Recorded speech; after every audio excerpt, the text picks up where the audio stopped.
Hello guys, कैसे हैं आप सब लोग। तो आज की इस वीडियो में हम लोग ईवीएस का क्लास 5 का चैप्टर 6 ग्रोइंग फूड पढ़ने वाले हैं। तो यह है हमारा आज का चैप्टर। तो चलिए शुरू करते हैं। Early humans used to live in caves and gather food और hunt animals.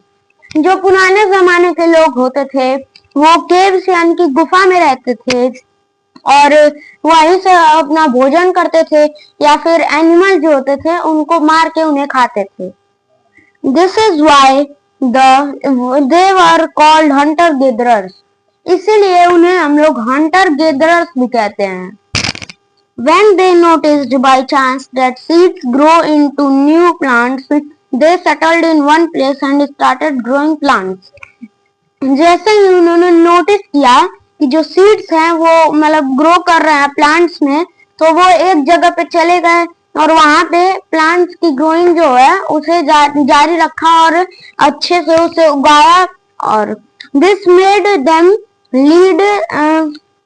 Lead a settled life and they started farming. ये उन्हें एक अच्छी सी जिंदगी दी थी और वो लोग फार्मिंग करना शुरू कर दिए थे।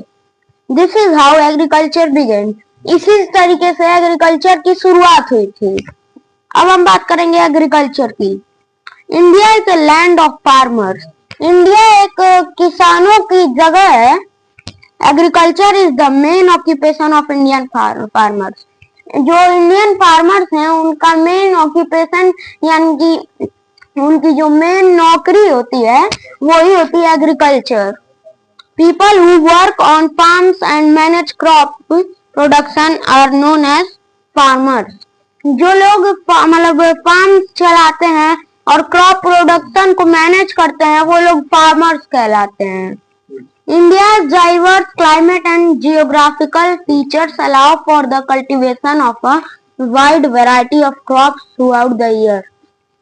इंडिया जो है इसमें क्लाइमेट की वजह से और जियोग्राफिकल की फीचर्स की वजह से कल्टीवेशन होता है और बहुत सारी वैरायटी के क्रॉप्स आते हैं हर साल। A great change in the trend of agriculture has been observed from traditional to modern times. जो बहुत ही ज्यादा मतलब चेंज आ चुका है, ट्रेंड आ चुका है एग्रीकल्चर का, ऑब्जर्व किया गया है ट्रेडिशनल से मॉडर्न टाइम में। अब हम बात करेंगे ट्रेडिशनल मेथड्स ऑफ मतलब ये जो एग्रीकल्चर करने का ट्रेडिशनल मेथड होता है उसके बारे में और जो मॉडर्न मेथड होता है उसके बारे में। तो पहले बात करते हैं ट्रेडिशनल मेथड के बारे में। Uses manure and compost. Traditional method में मैन्योर और कंपोस्ट का यूज किया जाता था और more farm labourers and no machine.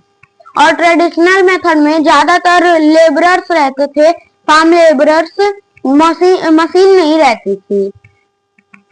Depends on seasonal rain. वो डिपेंड करता था सीजन की रेन पे कि कब बारिश होगी कब नहीं होगी। और animals are used to plough the field. Animals का यूज किया जाता था खेत की जुताई करने पे। Production is less but crops are of high quality. Production जो था वो कम था लेकिन जो क्रॉप्स थे वो हाई क्वालिटी के थे। Primitive tools used were hammers, saws, rakes, shovels, sickles and other handheld instruments. जो टूल्स यूज किए जाते थे वो थे hammers, saws, rakes, shovels, sickles और कई सारे हैंडहेल्ड इंस्ट्रूमेंट्स। अब हम बात करेंगे मॉडर्न मेथड की।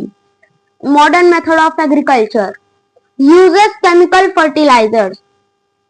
इसमें हम लोग केमिकल फर्टिलाइजर्स का यूज करते हैं। Less farmers, farm labourers and more machines. Farm labourers जो हैं वो कम है और मशीन्स ज्यादा हैं। Depends on the modern irrigation system. ये मॉडर्न इरिगेशन सिस्टम पे डिपेंड करता है। Tractors are used to plough the field. Tractors use होते हैं मॉडर्न मेथड में फील्ड को जुताई करने के लिए खेत की। Production is more but crops are of low quality. Production जो है वो ज्यादा होता है पर जो क्रॉप्स होते हैं वो लो क्वालिटी के होते हैं। Modern farm machinery includes combine or combine harvester, rotary tiller, tractor trailer, power harrow, ripper machine etc. ये जो मॉडर्न फार्म मशीनरी है इसमें होते हैं कंबाइन और कंबाइन हार्वेस्टर्स होते हैं, रोटरी होती है, टिलर होता है, ट्रैक्टर ट्रेलर होता है, पावर हैरो होता है, रिपर मशीन होती है और भी कई सारी चीजें होती हैं। अब हम बात करेंगे फार्मिंग इन इंडिया। इंडिया में कैसे फार्मिंग होती है। In India, around 70% of the population is involved directly or indirectly in agriculture. India में 70% जो पॉपुलेशन है वो मतलब डायरेक्टली और इनडायरेक्टली एग्रीकल्चर में ही मतलब इन्वॉल्व है। Agriculture is the backbone of India's economy, employing a significant portion of its population. Agriculture backbone है इंडिया का और ये इकोनॉमी एम्प्लॉइंग भी है और ये एक बहुत ही जरूरी महत्वपूर्ण पार्ट है पॉपुलेशन, जिससे खाना मिलता है लोगों को और जिससे लोगों की कमाई होती है एग्रीकल्चर में। और below we have listed the types of farming and highlighted their procedures and benefits. यहाँ पे अब मैं आप लोग को बताने वाला हूँ कुछ टाइप्स ऑफ फार्मिंग के और हाईलाइटेड प्रोसीजर्स और बेनिफिट्स के फार्मिंग का। तो अब हम बात करेंगे टाइप्स ऑफ फार्मिंग और प्रोसीजर और बेनिफिट्स। टाइप्स ऑफ फार्मिंग में आते हैं सबसिस्टेंस फार्मिंग और इनके जो प्रोसीजर होते हैं वो हैं farmers work on small and scattered land holdings and use primitive tools. जो फार्मर होते हैं वो कम जगह पे मतलब काम करते हैं, अपना कम जगह रहती है उन लोग के पास काम करने के लिए और प्रिमिटिव टूल्स रहते हैं, मतलब टूल्स रहते हैं जिसकी मदद से वो लोग काम करते हैं। और इसके बेनिफिट्स होते हैं environment friendly and gives food security to the people. Environment friendly होता है ये, मतलब बेनिफिट होता है इसका कि ये इन्वायरमेंट फ्रेंडली रहता है और सिक्योरिटी रहती है इसमें पीपल को फूड देने के लिए। शिफ्टिंग एग्रीकल्चर और इसमें प्रोसीजर है farmers grow crops and move to other lands when the soil fertility diminishes. Farmers crops grow करके दूसरी जगह पे चल जाते हैं, फिर वहां पे भी सॉइल को फर्टिलाइज करते हैं और पूरा वहां पे भी क्रॉप्स को उगा देते हैं। फार्मर्स में ग्रो वैरायटी ऑफ क्रॉप्स और इसके बेनिफिट्स होते हैं फार्मर्स इससे बहुत सारे वैरायटी ऑफ क्रॉप्स को ग्रो कर सकते हैं। इंटेंसिव फार्मिंग, अब हम बात करेंगे इंटेंसिव फार्मिंग की। इसके प्रोसीजर होते हैं small farms are cultivated using large inputs of manual labour, fertiliser and manure. जो छोटे फार्म्स होते हैं उस पे बहुत सारे लोगों का मतलब यूज किया जाता है और फर्टिलाइजर और मैन्योर बहुत ज्यादा यूज किया जाता है और इसके जो बेनिफिट्स होते हैं वो अब हम बताने जा रहे हैं। More than one crop can be cultivated which increase productivity. एक से ज्यादा क्रॉप्स वहां पे मतलब कल्टिवेटेड उगाए जा सकते हैं और हमें जो प्रोडक्टिविटी है वो इंक्रीज होती है इसमें। एक्सटेंसिव फार्मिंग, अब हम बात करेंगे एक्सटेंसिव फार्मिंग का, जिसका प्रोसीजर होता है large sized fields are cultivated with the help of machines. Large size fields जो होते हैं उन्हें मतलब सही से कल्टीवेट किया जाता है मशीन्स के द्वारा। The input of labour per unit is less. जो लेबर्स होते हैं उसमें कम होते हैं और इसके बेनिफिट जो होते हैं वो होते हैं emphasis is laid on maximising production. emphasis जो होते हैं वो कम होते हैं, मैक्सिमाइज और प्रोडक्शन ज्यादा होता है। प्लांटेशन फार्मिंग, अब हम बात करेंगे प्लांटेशन फार्मिंग के प्रोसीजर की। जिसका प्रोसेसर होता है single agriculture crop is produced on a large scale. अब ये बहुत बड़ी एक खेत है और उस पे हम लोग सिर्फ एक ही तरह के क्रॉप को उगाएंगे, ये होता है इसका प्रोसीजर। और इसका बेनिफिट होता है as usually produced for the export market। और इसे हम लोग प्रोड्यूस कर सकते हैं, मतलब मार्केट में एक्सपोर्ट कर सकते हैं कहीं भी, मार्केट में या कहीं भी। अब हम बात करें कॉमर्शियल फार्मिंग का प्रोसीजर की। Cultivation of crops is done for sale in the market. जो क्रॉप्स उगाए जाते हैं वो मतलब मार्केट में सेल करने के लिए उगाए जाते हैं इसके प्रोसीजर में। और इसके बेनिफिट्स होते हैं gives higher benefits to the farmers. इससे फार्मर्स को बहुत ज्यादा बेनिफिट मिलता है और पैसे मिलते हैं। अब हम बात करेंगे मिक्स्ड फार्मिंग के प्रोसीजर की।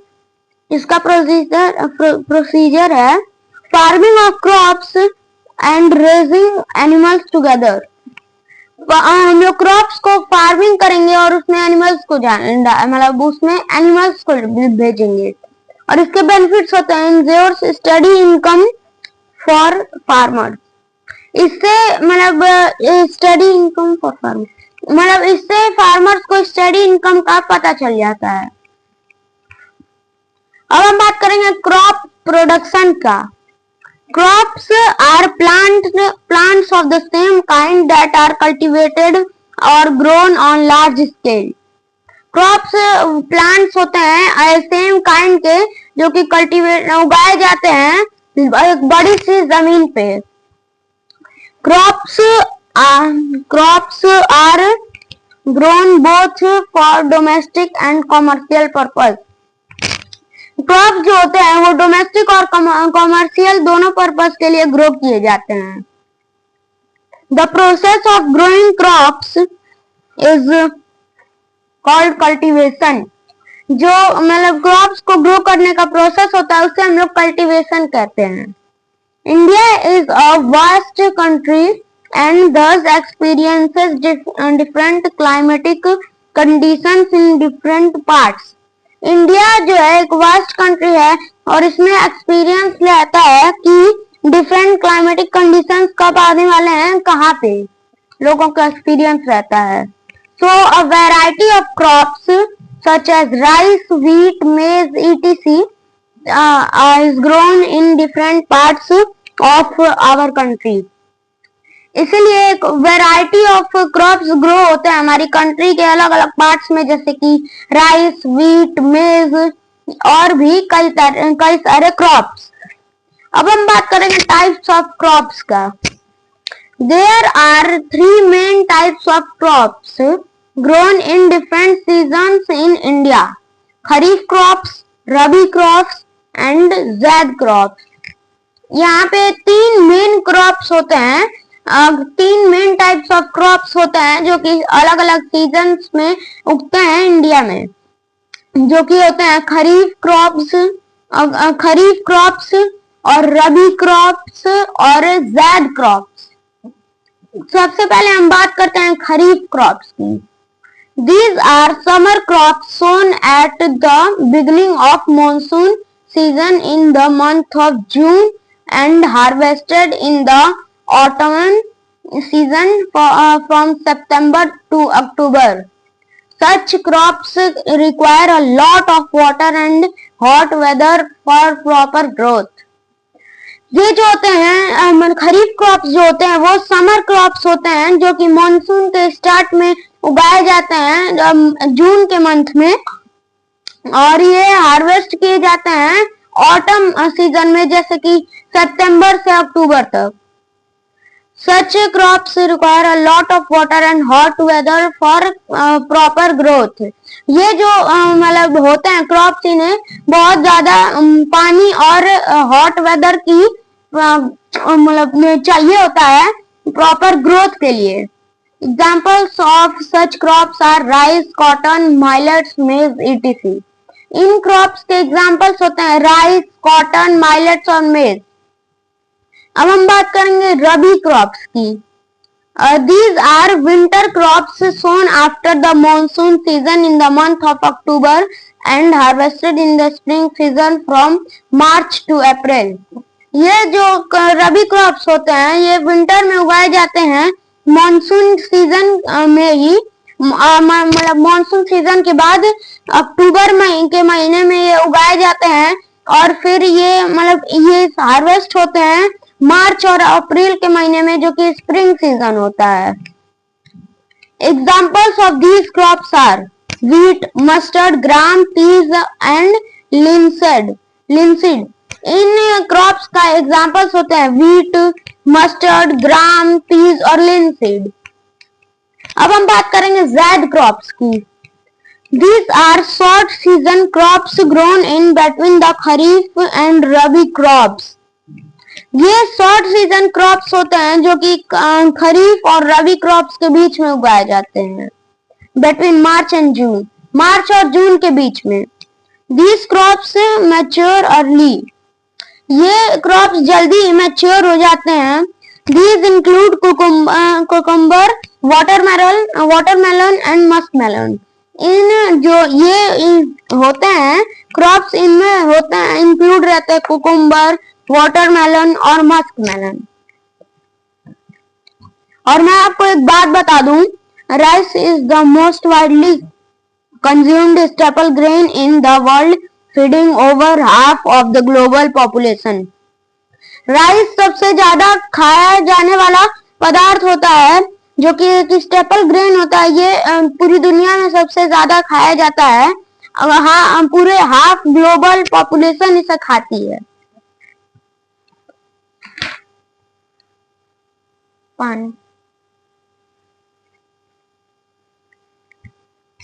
Stages of crop production.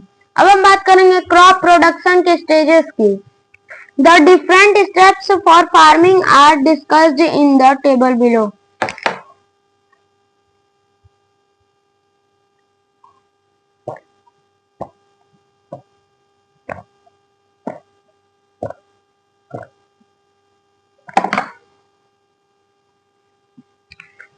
तो यहाँ पे हम डिस्कस करेंगे एक टेबल के बारे में जिसमें दिया है फार्मिंग करने के कुछ मेथड्स. फर्स्ट स्टेप होता है फार्मिंग करने का प्रिपरेशन ऑफ सॉइल. और अब हम बात करेंगे प्रिपरेशन ऑफ सॉइल के बारे में. The soil is loosened and tilled before the seed are sown. ये जो सॉइल होती है इसे मतलब अच्छे से मतलब सही किया जाता है. ये जो सीड होते हैं इन्हें डालने से पहले. Plough are used for this purpose. Plough जो होते हैं, प्लो उनका यूज किया जाता है इस पर्पस के लिए. This process aerates the soil so that the roots can breathe easily. ये जो प्रोसेस होता है ये सॉइल को पानी मतलब एरेट्स करता है, जिसकी वजह से जो मतलब रूट्स होते हैं वो अच्छे से सांस ले पाते हैं. Loose soil help in the growth of micro organisms and earthworms. जो लूज सॉइल होता है वो मदद करता है माइक्रो ऑर्गेनिजम्स और अर्थवर्म्स की ग्रोथ में. They further make the soil fertile. ये मदद करते हैं, जो माइक्रो ऑर्गेनिजम्स और अर्थवर्म्स होते हैं ये मदद करते हैं हमें सॉइल को फर्टाइल करने में. Earthworms are also called friends of farmers. Earthworms farmers के फ्रेंड, अर्थवर्म्स को फार्मर्स का फ्रेंड भी बोला जाता है. अब हम बात करेंगे सोइंग ऑफ सीड्स की, जो कि है step 2. It is the planting of seeds in the soil. ये जो होता है ये जो सीड्स होते हैं उसमें सॉइल में डाले जाते हैं. Seeds should be sown at appropriate depth and proper distance with the help of plow, hoe और cultivator. और ये जो सीड्स होते हैं वो अप्रोप्रिएट डेप्थ पे रखे जाते हैं, प्रॉपर डिस्टेंस पे प्लॉ की वजह से, प्लॉ के माध्यम से और होई के माध्यम से और कल्टीवेटर के माध्यम से ये जो सीड्स होते हैं वो मतलब अप्रोप्रिएट जगह पे रखे जाते हैं प्रॉपर डिस्टेंस देके। High yielding varieties of seeds should be used for better produce। High yielding varieties का यूज किया जाता है सीड्स में अच्छे प्रोड्यूस के लिए। और हाई yielding varieties जो होती है इसका शॉर्ट फॉर्म होता है HYV। अब हम बात करेंगे तीसरे स्टेप की जो है एडिंग मैन्योर एंड फर्टिलाइजर्स। अब इसकी बात करते हैं। Manures and fertilizers are added to the soil to increase its fertility and help plants grow better. Manures और फर्टिलाइजर जो होते हैं वो इसलिए ऐड करे जाते हैं ताकि फर्टिलिटी इंक्रीज हो और प्लांट्स अच्छे तरीके से ग्रो हो। Lack of sufficient nutrients in the soil results in the production of weak crops। जो कमी होती है sufficient nutrient की soil में वो रिजल्ट करता है प्रोडक्शन ऑफ वीक क्रॉप्स के।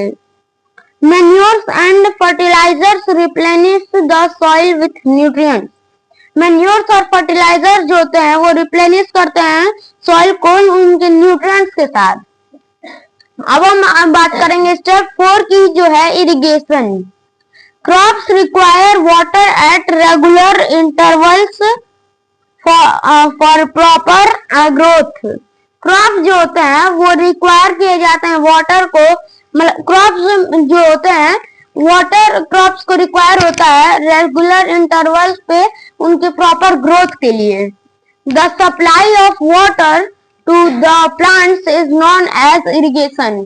जो हम लोग वाटर सप्लाई करते हैं प्लांट्स को वो इरिगेशन कहलाता है। Different tube wells sprinkler systems and drip systems और sources of irrigation are wells, rivers, lakes, tube wells, sprinkler systems and drip systems। जो डिफरेंट सोर्सेज होते हैं इरिगेशन के वो होते हैं wells, rivers, lakes, tubewells, sprinkler system और drip system. अब हम बात करेंगे स्टेप 5 की जो है weeding. The undesirable plants that grow along with the crops are called weeds।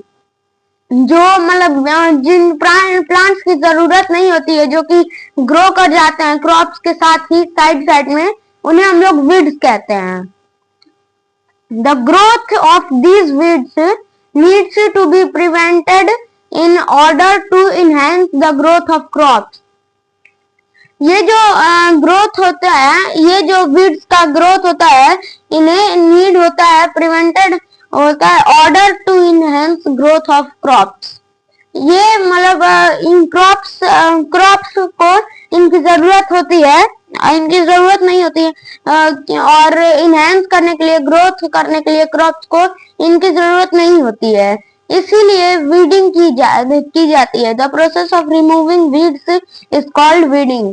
जो वीड्स होते हैं उन्हें हटाने का जो प्रोसेस होता है उसे हम लोग वीडिंग कहते हैं।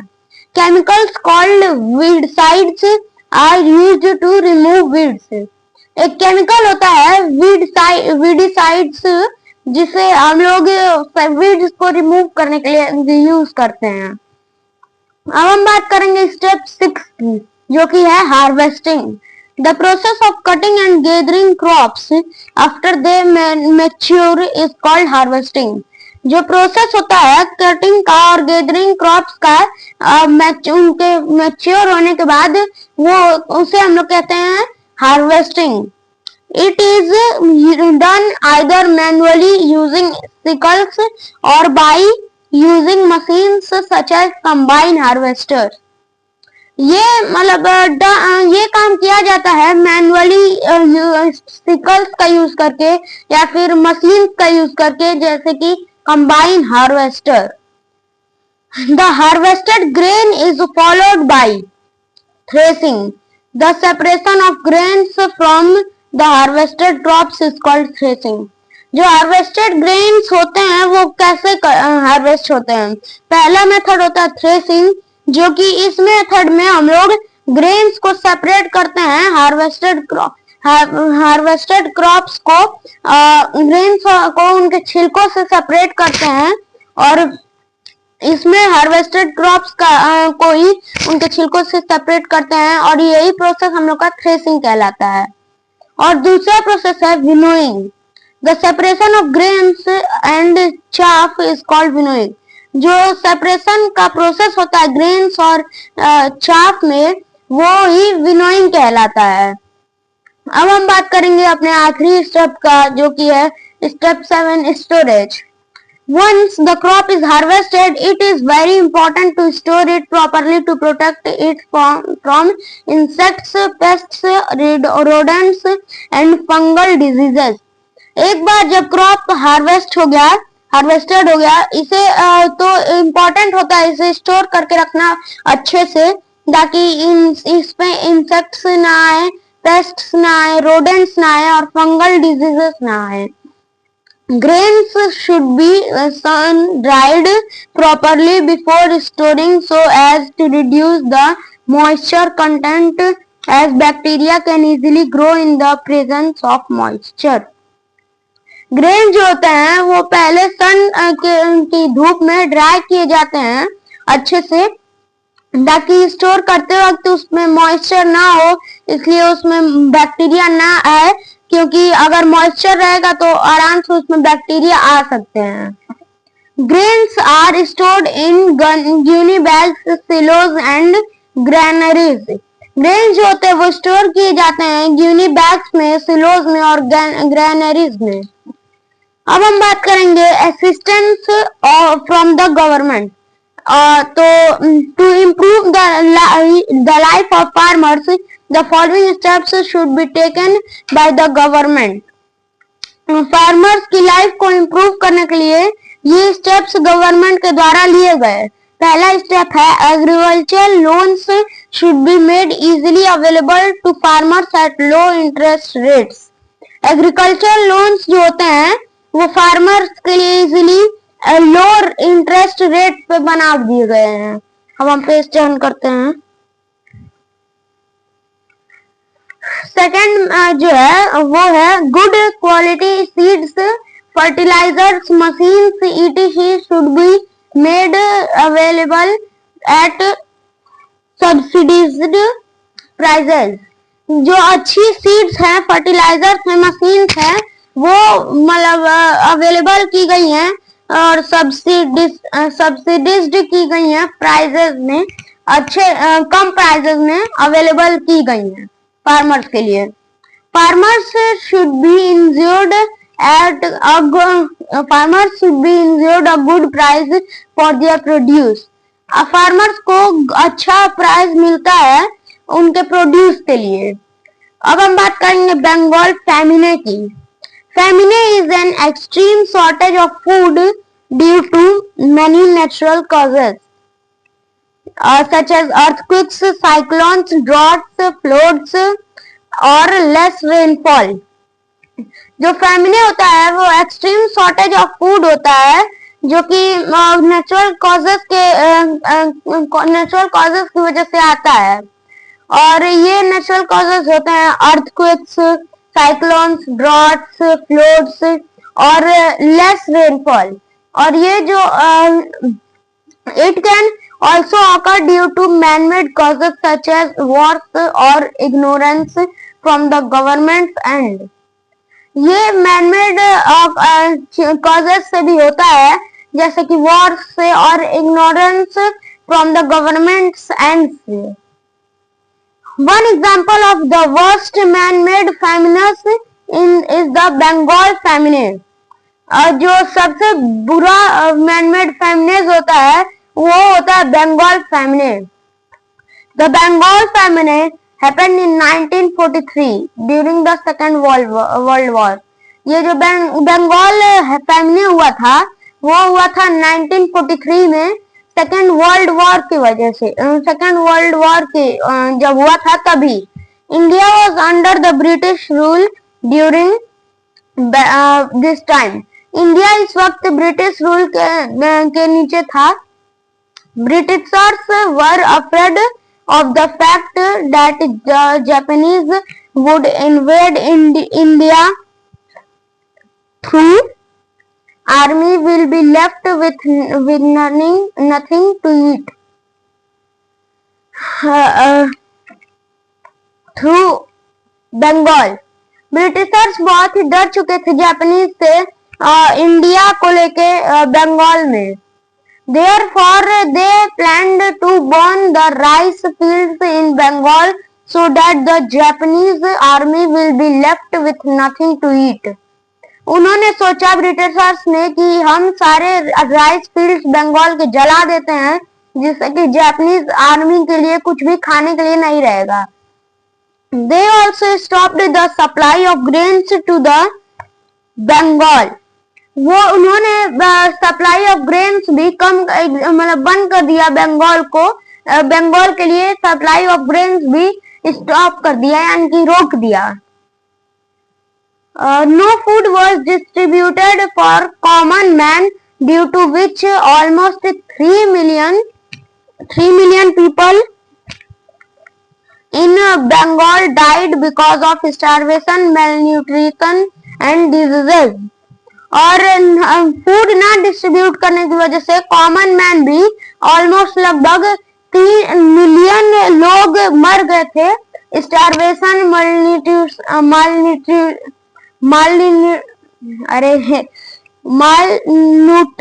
मालन्यूट्रिशन और डिजीजेस की वजह से. तो हमारा ये चैप्टर आज खत्म होता है. मिलते हैं आपसे अगले वीडियो में किसी नए चैप्टर के साथ. तब तक के लिए बाय गाइस.